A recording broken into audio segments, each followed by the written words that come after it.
31 cosas escalofriantes del halconazo en la Escuela Normal en 1971 y quién fue el verdadero culpable. Entre 1968 y 1971, en Ciudad de México, ocurrieron dos masacres estudiantiles que marcaron una huella indeleble en el imaginario nacional. Tras la masacre de Tlatelolco, perpetrada el 2 de octubre de 1968, parte de la sociedad mexicana quedó en shock. Pero con el paso del tiempo se empezó a creer que sucesos de tal naturaleza jamás se repetirían, y los movimientos estudiantiles y sociales recuperaron sus protestas en las calles. Sin embargo, el jueves 10 de junio de 1971, día de Corpus Christi, de nuevo la sangre de cientos de jóvenes mexicanos corrió por las calles mexiqueñas en una nueva matanza. Esta atrocidad, cuyo epicentro fue en las inmediaciones de la Escuela Normal, pasó a la historia con dos nombres: la masacre del Jueves de Corpus y el halconazo. Este último nombre se debió a que los autores de los asesinatos fueron miembros de un grupo paramilitar creado por el gobierno, denominado los halcones. Vamos a dedicar este video a los acontecimientos más escalofriantes del halconazo, un crimen de Estado, como el de Tlatelolco, que todavía asombra y aturde a muchos mexicanos. Antes de meternos a fondo, no olvides suscribirte a nuestro canal y activar las notificaciones para mantenerte al día con nuestras actualizaciones.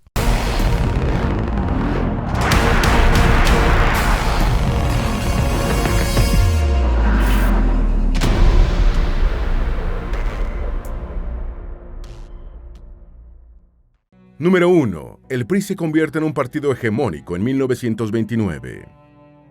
Tras el magnicidio en 1928 de Álvaro Obregón, único líder capaz de aglutinar las diferentes corrientes de la triunfante Revolución Mexicana, surgió en el seno del movimiento revolucionario la necesidad de fundar un partido que evitara la dispersión política.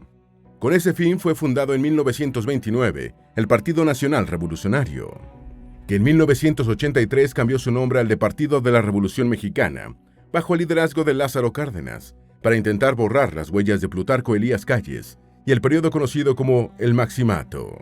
En 1946, el Partido de la Revolución Mexicana se convirtió en el Partido Revolucionario Institucional, o PRI, nombre que conserva hasta la fecha la organización política heredada del proceso revolucionario vivido por México durante las primeras décadas del siglo XX. Con sus dos nombres anteriores y el actual, el PRI fue el partido hegemónico en México desde 1929 y durante el resto del pasado siglo, hasta que Vicente Fox, del Partido Acción Nacional, se convirtió en el año 2000 en el primer presidente no priista en más de 7 décadas. Número 2. La masacre de León, 1946. Desde su institucionalización como partido hegemónico en México, el PRI, con este y con otro nombre, hizo uso de todos los recursos del Estado para reprimir la disidencia y la oposición, incluyendo espionaje, persecuciones, encarcelamientos ilegales, torturas, asesinatos y masacres. En 1940, durante la fraudulenta elección del candidato presidencial del PRI, Manuel Ávila Camacho, como presidente de la República, y pistoleros vinculados con el gobierno, asesinaron a unos 40 simpatizantes de Juan Andrew Almazán, postulado por la derecha. El 4 de marzo de 1942, policías y otros agentes del gobierno asesinaron a 4 estudiantes en Ciudad de México, en el transcurso de una manifestación de protesta por la reducción del presupuesto en educación durante el gobierno de Ávila Camacho.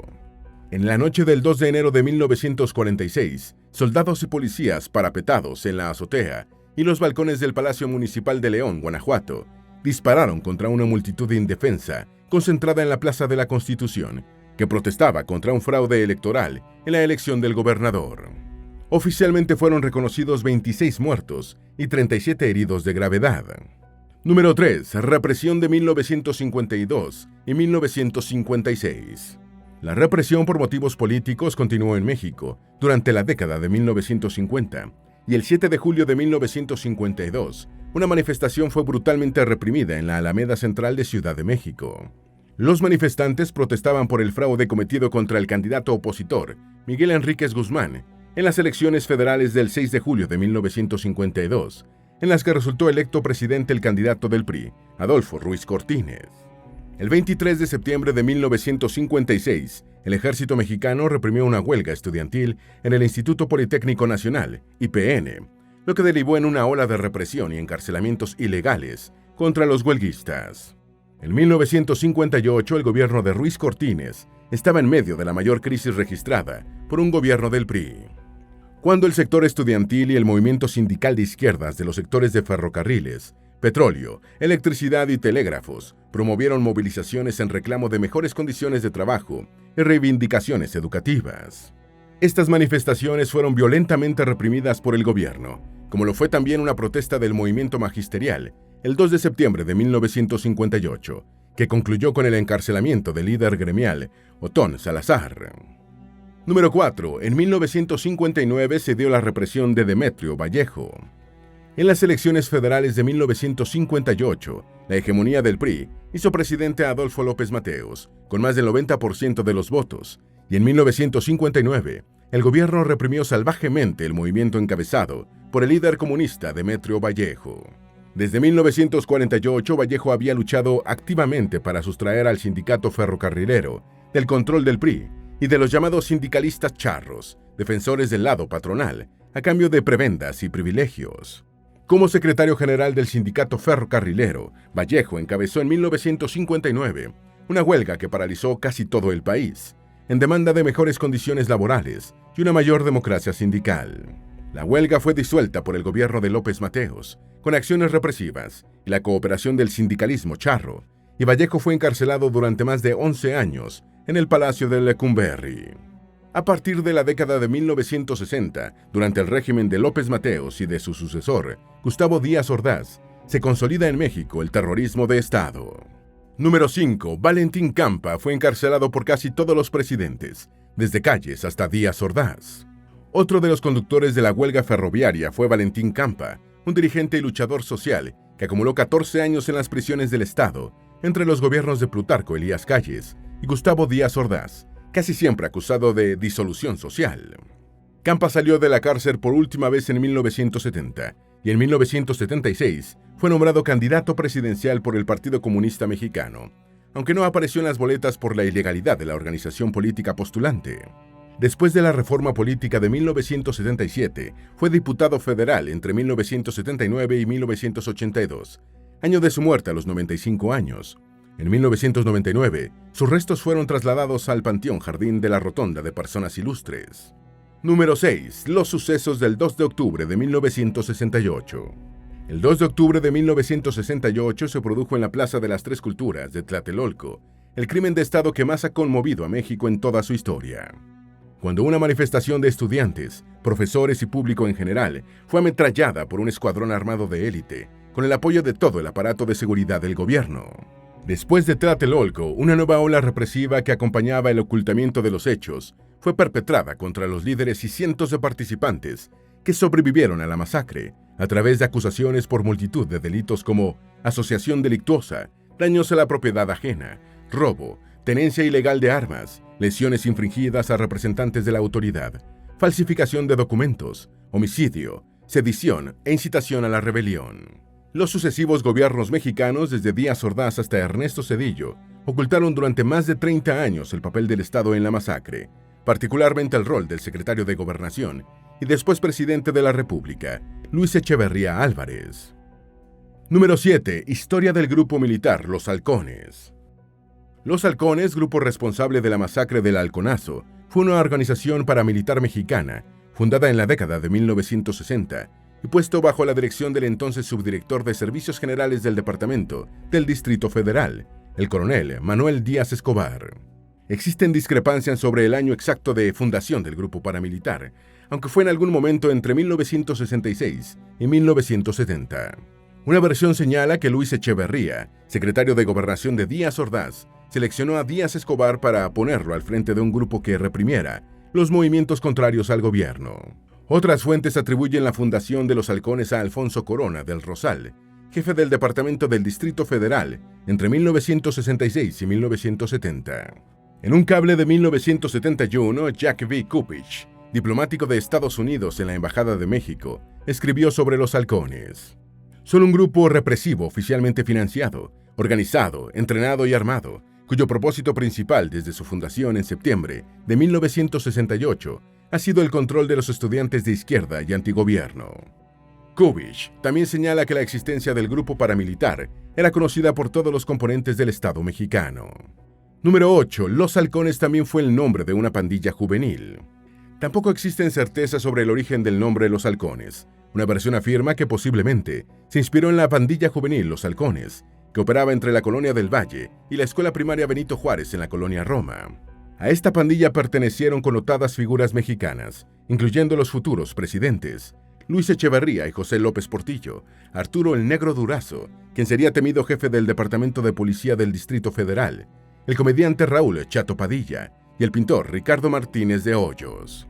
De acuerdo con un documento del Buró de Inteligencia e Investigación del Departamento de Estados Unidos, los miembros del grupo paramilitar eran reclutados entre estudiantes universitarios por personas del PRI de la confianza personal de Echeverría. Número 9. Los reclutas de los Halcones eran jóvenes de bajos recursos. Los reclutas de los Halcones recibían un pago en dinero, ayuda para terminar su educación universitaria y la promesa de ascender en el PRI. Eran entrenados por personal del ejército y su equipamiento incluía carabinas M2. La selección se hacía entre jóvenes de escasos recursos. Gente resentida, sujetos que pudieran realizar acciones violentas, incurriendo en el asesinato sin remordimientos, ni cuestionamientos de ninguna especie, según señaló años después la Fiscalía Especial para Movimientos Sociales y Políticos del Pasado, FEMOS-PP. Este mismo informe dice: ser lumpen era otro elemento común entre ellos y probablemente considerado para su reclutamiento, ya que el sueldo ofrecido resultaba una excelente opción laboral para jóvenes desarraigados, sin instrucción, pobres y resentidos, cuya preparación militar era la única forma de insertarse dentro de la economía formal, por lo que las gratificaciones eran bien recibidas entre ellos, y una manera de comprar el silencio de estos sujetos respecto de los actos. Número 10. Los halcones fueron entrenados en el manejo de varios tipos de armas y en prácticas de sabotaje. El reclutamiento se realizaba boca a boca y haber solicitado la baja o haber sido expulsado del ejército por mala conducta era bien visto para ingresar a los halcones. Se valoraba el entrenamiento físico que tuvieran, la disciplina castrense, el manejo de artes marciales, la edad, la obediencia ciega, la carencia de principios éticos. Los aspirantes debían gozar de excelente salud y contar con aptitudes para entrenarse intensivamente en boxeo y artes marciales como judo y karate. Igualmente, el entrenamiento incluía carreras de resistencia, acrobacias, manejo de armas blancas, tiro con armas automáticas y técnicas de sabotaje. En algunos casos, los miembros eran incorporados a alguna dependencia gubernamental, como Mario Romero Ramírez, alias el Fish, quien estaba al servicio del secretario de un oficial del ejército, y en 1968 se infiltró en el movimiento estudiantil. La unidad de limpia del Departamento del Distrito Federal tenía en nómina a varios halcones. Número 11. El gobierno mexicano gestionó entrenamiento en Estados Unidos para los halcones. Poco después del comienzo del sexenio de Echeverría en 1970, su secretario de Relaciones Exteriores, Emilio Óscar Rabasa, se reunió con Roberto McBride, embajador de Estados Unidos, para transmitirle una petición del presidente de la República. Echeverría solicitaba al embajador sus buenos oficios para que un grupo de agentes de seguridad mexicanos se entrenara en Estados Unidos. De acuerdo con un cable diplomático de enero de 1971, el gobierno mexicano estaba particularmente interesado en que sus hombres fueran entrenados en control de multitudes, lidiar con manifestaciones estudiantiles y disturbios, tácticas de defensa física y combate cuerpo a cuerpo.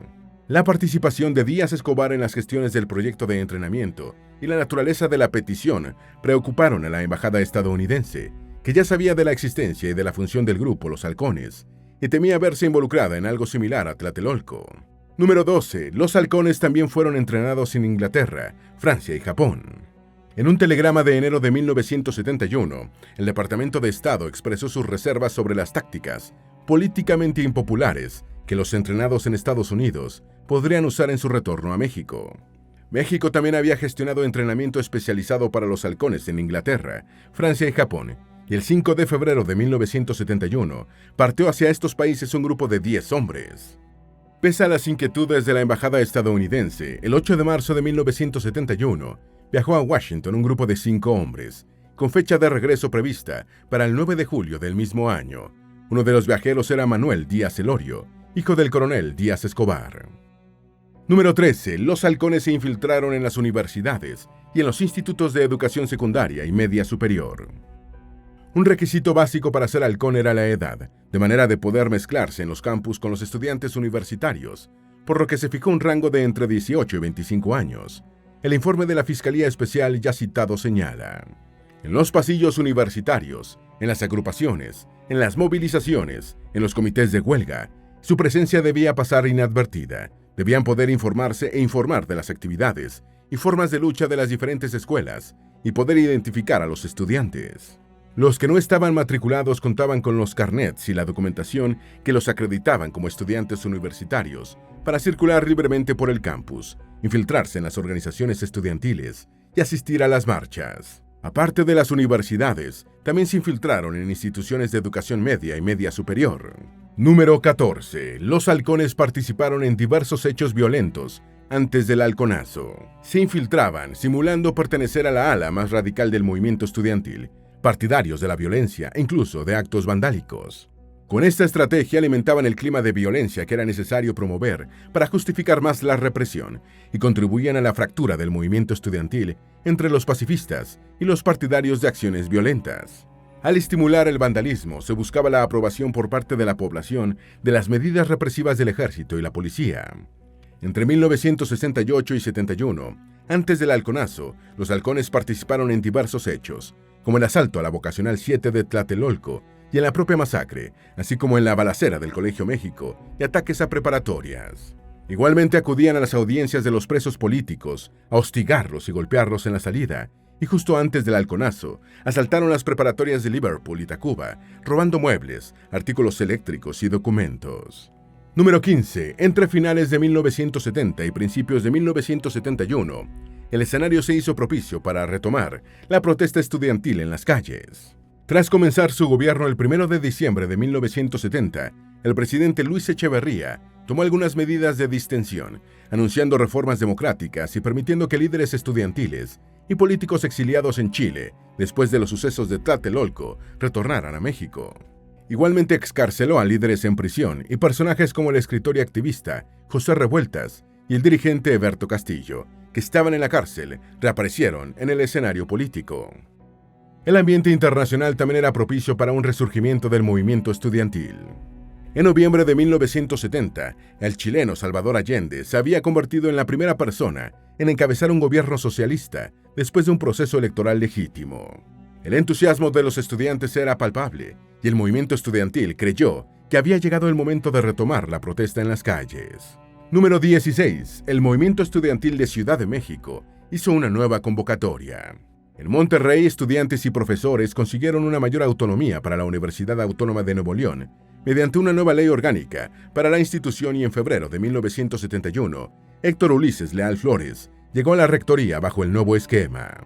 Este progreso en la autonomía universitaria no fue del agrado del gobierno del Estado, que respondió eliminando partidas presupuestarias y obligando al Consejo Universitario a dar marcha atrás. Los universitarios regiomontanos iniciaron una huelga y solicitaron la solidaridad a las demás universidades del país. La Universidad Nacional Autónoma de México y el Instituto Politécnico Nacional convocaron a una masiva manifestación el 10 de junio en apoyo a sus compañeros en Monterrey. Número 17. Finalizado el conflicto en Nuevo León, se discutió si la manifestación del 10 de junio en Ciudad de México debía mantenerse. El 30 de mayo de 1971, el gobernador de Nuevo León, Eduardo Elizondo Lozano, quien sostenía una posición radical en contra de las pretensiones autonómicas de la Universidad Neoleonesa, renunció a su cargo en el marco de un plan de conciliación adelantado por la Secretaría de Educación Pública, que el 6 de junio culminó con una nueva ley orgánica para la institución que satisfizo a todas las partes. Ante este nuevo escenario, la manifestación convocada en Ciudad de México para el 10 de junio fue sometida a discusión. Una parte del Comité Coordinador de Comités de Lucha opinaba que, finalizado el conflicto en Nuevo León, la demostración había perdido su principal motivación y que, de mantenerse, sería tomada por el gobierno como una provocación. Otro sector, que finalmente se impuso, opinaba que sobraban razones para mantener la manifestación, y esta quedó confirmada para la fecha prevista. Número 18. Un patrullaje policial más intenso comenzó en los días previos al 10 de junio. La manifestación del 10 de junio de 1971 partía con mal pie desde su propia concepción, ya que los organizadores no tenían claridad sobre cuáles serían sus objetivos. Prueba de ello era que se reclamaba desde las reformas democráticas prometidas por Echeverría, hasta la ampliación del mar territorial a 500 millas. Algunos partidarios de realizar la protesta incluso señalaron que era una oportunidad para que el gobierno de Echeverría demostrara el talante democrático que afirmaba tener. En los días anteriores al 10 de junio, un gran número de agentes policiales empezaron a patrullar el casco de Santo Tomás, lugar previsto para el comienzo de la manifestación. La ruta prevista para la marcha era recorrer la avenida Manuel Carpio, después de salir del casco de Santo Tomás, siguiendo por la avenida de los Maestros, para salir a la calzada México-Tacuba y finalmente caminar hacia el Zócalo capitalino. Número 19. Los halcones dispararon contra los manifestantes con sus armas de fuego de alto calibre. Cuando la manifestación llegó a la avenida de los Maestros, las calles que desembocaban en esta se encontraban bloqueadas por policías y granaderos que impedían el paso a los manifestantes. Igualmente, a lo largo de la avenida Melchor Ocampo estaban ubicadas tanquetas antimotines y vehículos del ejército y de los granaderos. Además, en el cruce de Melchor Ocampo con la avenida Rivera de San Cosme se encontraba un enorme contingente policial. Los miembros del grupo paramilitar Los Halcones llegaron en camiones y camionetas sin identificar y en transportes de granaderos, e inmediatamente cargaron contra los manifestantes desde las calles aledañas a la avenida de los Maestros con porras, palos de kendo y balas de bambú. Este primer ataque de los halcones fue repelido por los manifestantes, pero en la segunda carga, los paramilitares utilizaron sus armas de fuego de alto calibre. Número 20. Estudiantes heridos fueron rematados por los paramilitares en los quirófanos de un hospital. Mientras los estudiantes trataban inútilmente de esconderse de la balacera, la policía permaneció como espectadora, observando el desarrollo de la masacre.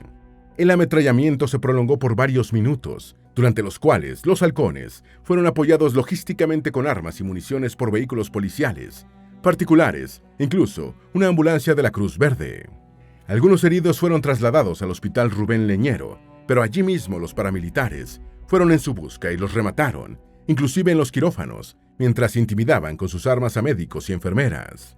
En la masacre murieron más de 225 personas por los disparos de las armas de fuego y a garrotazos. Muchos estudiantes salvaron la vida gracias a los vecinos de las colonias aledañas. La mayoría de los muertos fueron jóvenes estudiantes de entre 14 y 22 años, aunque también perecieron testigos presenciales. Número 21. Echeverría prometió una investigación y castigó a los culpables. Los halcones dejaron además un número no determinado de heridos, incluyendo periodistas y fotógrafos de medios mexicanos y extranjeros, para tratar de impedir que los hechos fueran conocidos. La noche del 10 de junio, contingentes del ejército resguardaron el Palacio Nacional y el presidente Luis Echeverría declaró que realizaría una investigación sobre la masacre y castigaría a los culpables. Pese a la censura gubernamental, algunas fotografías de la masacre se salvaron de la destrucción y fueron publicadas en medios internacionales, demostrando el contubernio entre los paramilitares y las fuerzas de seguridad del Estado.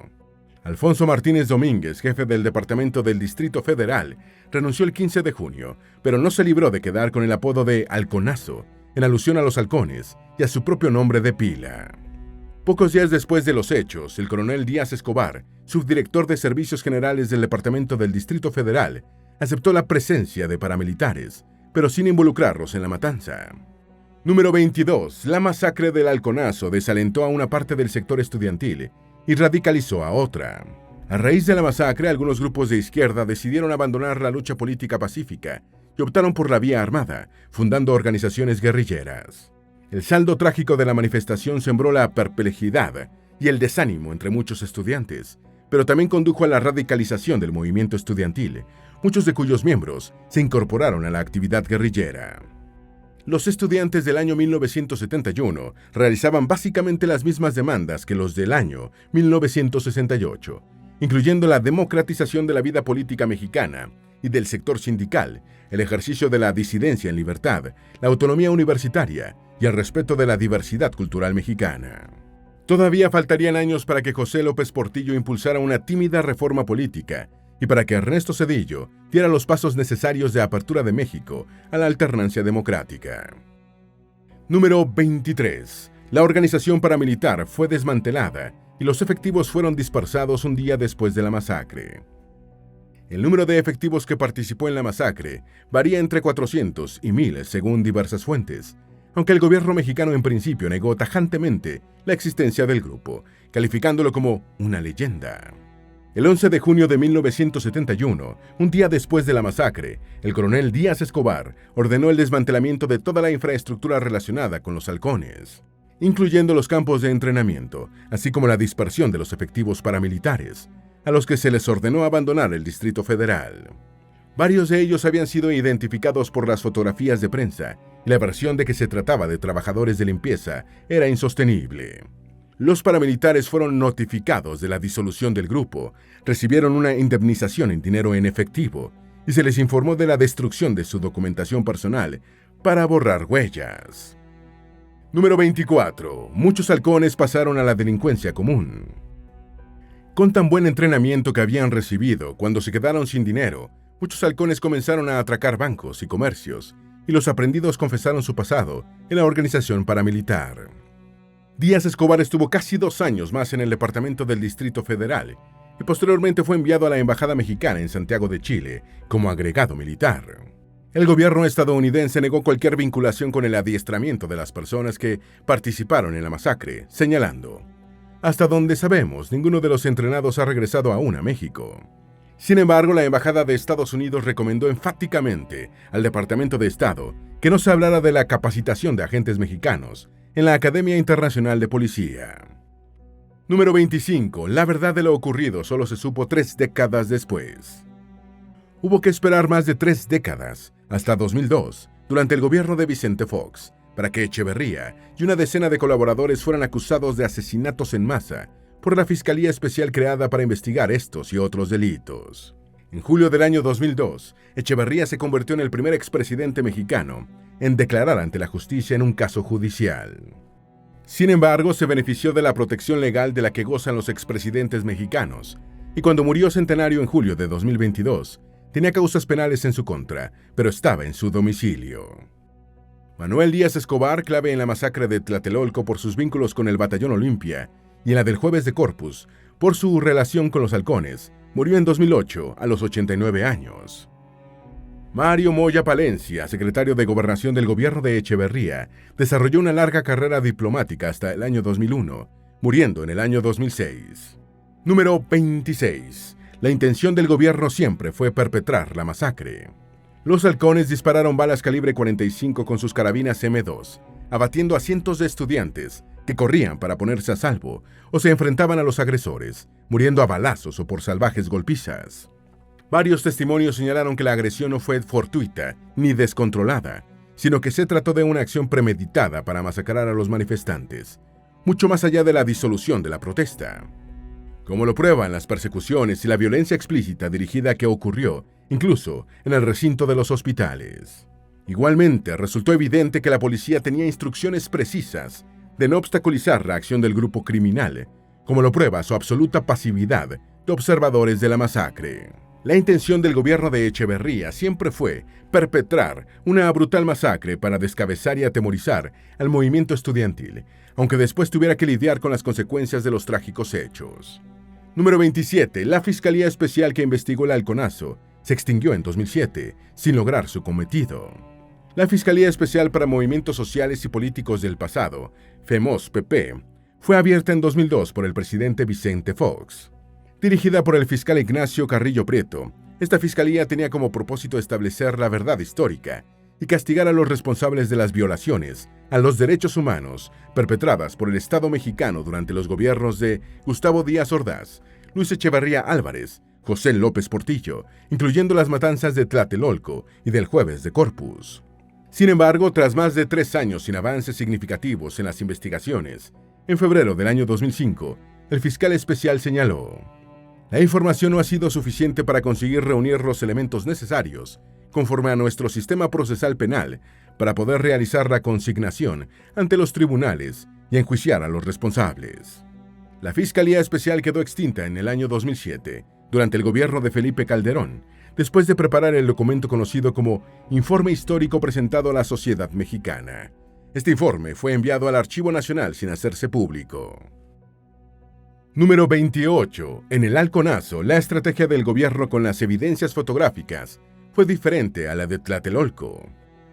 Durante la masacre de Tlatelolco, la estrategia del gobierno para impedir la difusión de fotografías sobre las atrocidades cometidas en la Plaza de las Tres Culturas fue enviar a agentes de la Secretaría de Gobernación a los diarios para apropiarse del material fotográfico y destruirlo, advirtiendo de paso a los responsables de los periódicos sobre las consecuencias de publicar alguna foto oculta. 32 meses después, en la masacre del Jueves de Corpus, la estrategia gubernamental fue otra, y los paramilitares y las fuerzas de seguridad trataron de destruir las evidencias fotográficas en las mismas calles, atropellando a fotógrafos y periodistas. No pudieron lograrlo del todo y algunas agencias internacionales salvaron y publicaron fotos que se convirtieron en pruebas inobjetables de la naturaleza de la matanza. Número 29. En 2021, en el aniversario número 50 del Halconazo, se realizó una de las exposiciones fotográficas más completas de la masacre.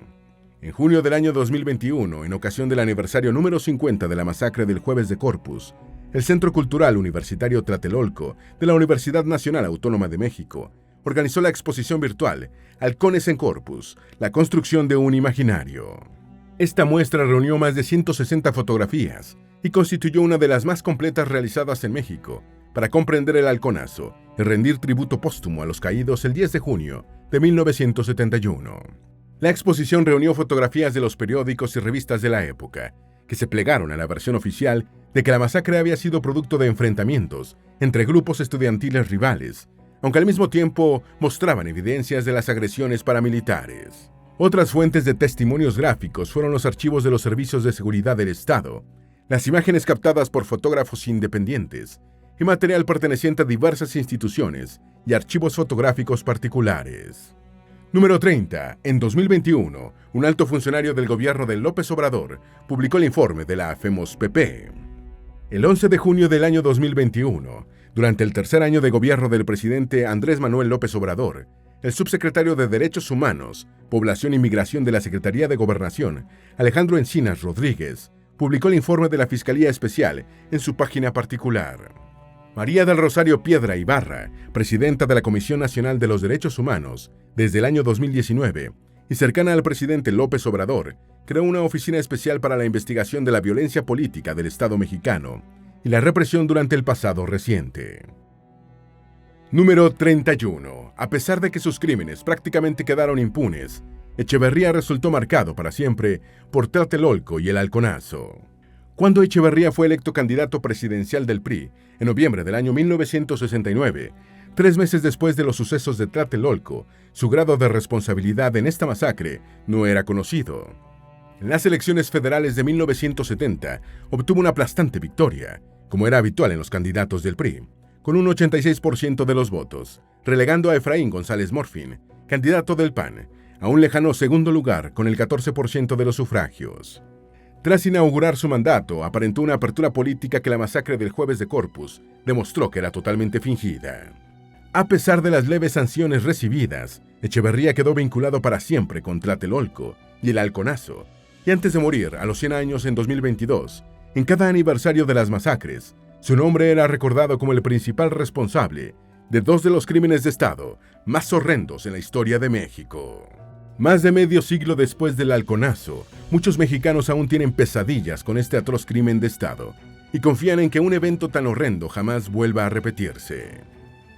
Esperamos que este video te haya sido útil. Si tienes algo que agregar, por favor, compártelo con nosotros en la sección de comentarios. Dale me gusta a este video y envíale el enlace a tus familiares y a tus mejores amigos para que también sepan más de las 31 cosas escalofriantes del Halconazo en la Escuela Normal en 1971 y quién fue el verdadero culpable. Si eres nuevo en nuestro canal, no olvides suscribirte. No se te olvide seguirnos en todas nuestras redes sociales, que van a estar aquí abajo en la descripción. Recuerda, un pueblo que no conoce su historia está condenado a repetirla.